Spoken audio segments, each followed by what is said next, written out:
So she could believe in other people very deeply and put out her belief and project that belief in other people. And if they don't have the same belief back, she could get hurt.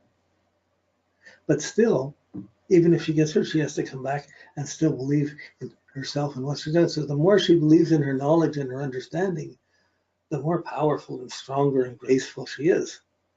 So having knowledge and then using her knowledge to help other people, to inspire other people, to advise other people, well, that would be huge.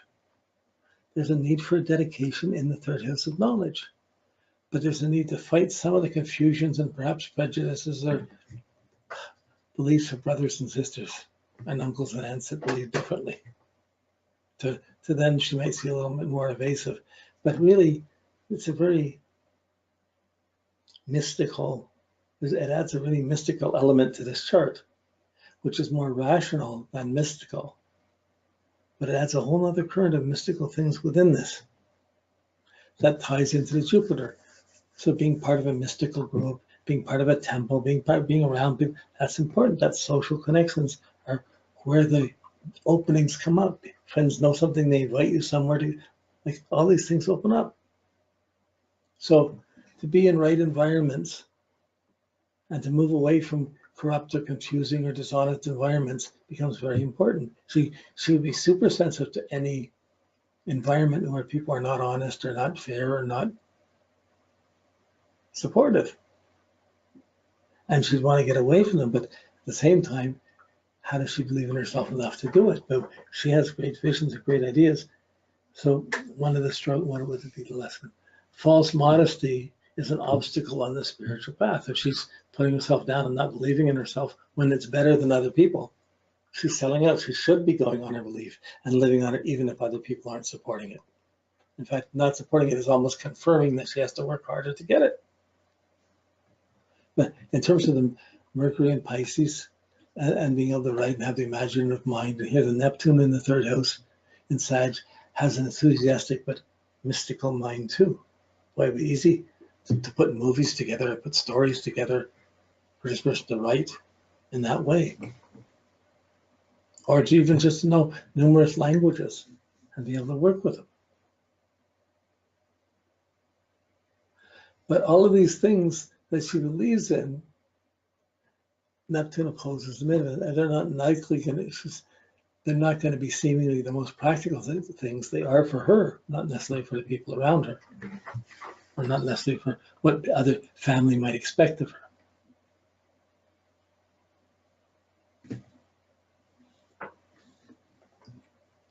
Okay, this over here.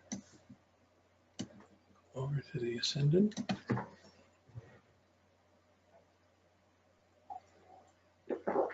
So you're going to see the ascendant, so the end of Virgo, it's sextile Jupiter, nice. It's sextile Uranus, that's nice. It's square Neptune. All the angles, the ascendant, the midheaven, these are going to have this relationship to Neptune. So the motivation and the belief on the IC, that's the most positive. Believing in oneself deep within, I know what's right. And being motivated to be faithful in oneself. That's there. But when she puts her identity and projects things out, she's self-critical Virgo, like it's Virgo on the ascendant. It's daylight, nighttime's increasing, but daylight's still better. I'm doing my thing, I'm trying to improve it. I want to be better for wherever I'm going. It's the analytical, self-critical, perceptive, manipulative person, the Virgo ascendant. And it's earth, mutable, and feminine, reflective. So it's self-critical because of that reflectiveness just by its own nature.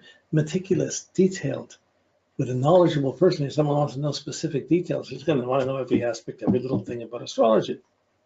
But it's ruled by Mercury. It's in Virgo, ruled by Mercury. So identity is trying to think one way. The Mercury's in Pisces, imagining a whole many other ways. And so her mind is much more spaced and perceptive in Pisces. But her Virgo's looking for detail and specifics, and there's a bit of a conflict there. I'm not exactly sure it is, but the need to identify to what one's thinking and to not be thinking guilt or wrong by the Mercury setting important. If you got good feedback, she knows exactly what she has to do. If she gets bad feedback, it shouldn't change what she has to do. But her identity in projecting tends to be squared by Neptune. She's not necessarily supported. She doesn't believe in her identity enough. I'm not fitting in. I'm escaping. I don't. She either believes in herself too much and can be very fanatical, or can be guilt-ridden and be in environments, third house, where it's difficult to express herself, where there's prejudice or confusion or distortion, Neptune things, or even belief systems that are trying to tell her how she's supposed to think. Even telling her how she's supposed to behave. She doesn't fit into all of that, but she tries, and they still have an effect. So she has a sensitivity to guilt and sorrow that affects her personality. I'm sorry, I shouldn't do this. I should, like she has a tendency to have this sorrow. That same sorrow can turn to compassion, and when it becomes a spiritual path, the square changes, and it becomes an identity that's just trying to be more sincere and more dedicated, more helpful. The challenge is being helpful for people who deserve it, not being helpful to people who are dishonest and don't deserve it. So the discrimination of the Virgo is part of her identity, but the compromises or the temptations to it, they usually come from, because it's below the horizon, it usually come from brothers and sisters or family or below the horizon things, not so much out there. So I'm going out into this world, but my identity at work is totally different than the identity at home. And people who know me at work would never imagine I'm like this at home. So this is the identity. That's the Virgo Venus, working through that. And it's going to show on the face. It's going to be difficult to show if there's a big sorrow or complication at home. It's going to be hard to hide it from friends, although she probably wouldn't go out and do it. But this puzzle, this is the part of the mutableness of the earth. There's a practical way to do it. I'll keep busy. I'll do this. The Virgo ascendant is going to be fussy and practical. I'm trying to adjust as much as a mutable ascendant is trying to adjust, but you got the Sun and the Mars in Aquarius that's pushing in a very consistent way. So there's only so much one can adjust.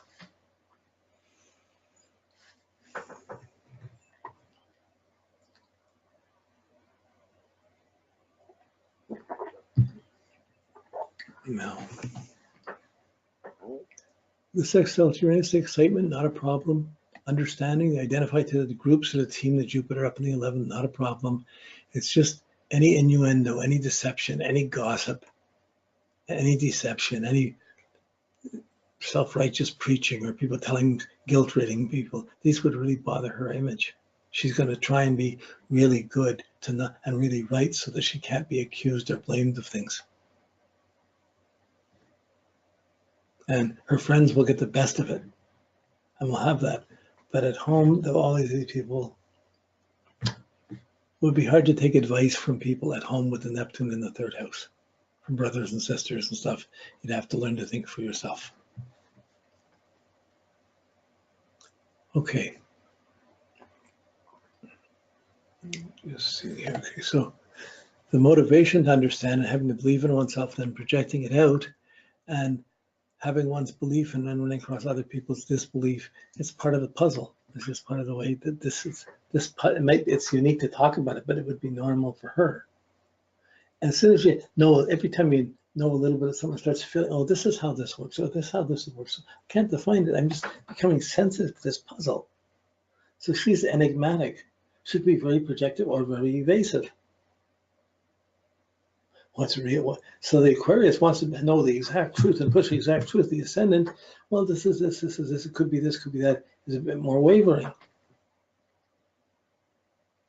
How do those two pieces come together? She defines it. Okay.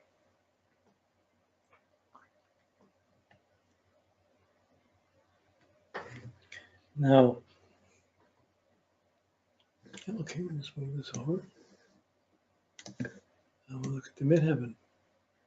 Now the midheaven here, gee, it's part of this big, beautiful grand trine. It's the trine's the moon, trine's the sun and Mars. We see this right away. It's all this spontaneous good energy, but it's opposed to Neptune. One difficult aspect. But the midheaven's in Gemini. I want to work That's something I'm talking, I'm communicating, I'm being free and independent. Daylight's increasing, daylight's greater. I want to be independent, I want to be free. I want to work at my own self. I don't want to be told what to do. So you see, if she knew astrology and had the ideas and could express it, she could work independently at this and may have that and a couple other things that she could do. That would be a kind of juggling act, but that a bunch of things would probably be a lot better than one serious, heavy thing. This is mutable. This is air. This is independence. This is ruled by Mercury. I got to use my mind. I got to talk. So she's got to be paid for her ideas. But she's not a high-profile person. Her sun and moon aren't above the horizon. She's got to be paid for her ideas. Counseling, advising, healing, helping, teaching, writing. Those would all work really well for her. Subjective things being put out independently, attracting friends and people go along with it. So the Mercury rules this 10th house, this midheaven, is in the 6th house of work, of service, of dedication, of being helpful. When it's negative, it would be the house of, it would be a health concern, it would be the worries, but the worry or the caution are being too inhibited with the Saturn opposing the Mercury. But really, the midheaven, it's left alone, no problem. She can take care of all these things easily, turn into a job really easily. So working with other people and communicating, talking, no problem. She can set that up. But she's going to separate business from home. It's two different worlds, or work from home.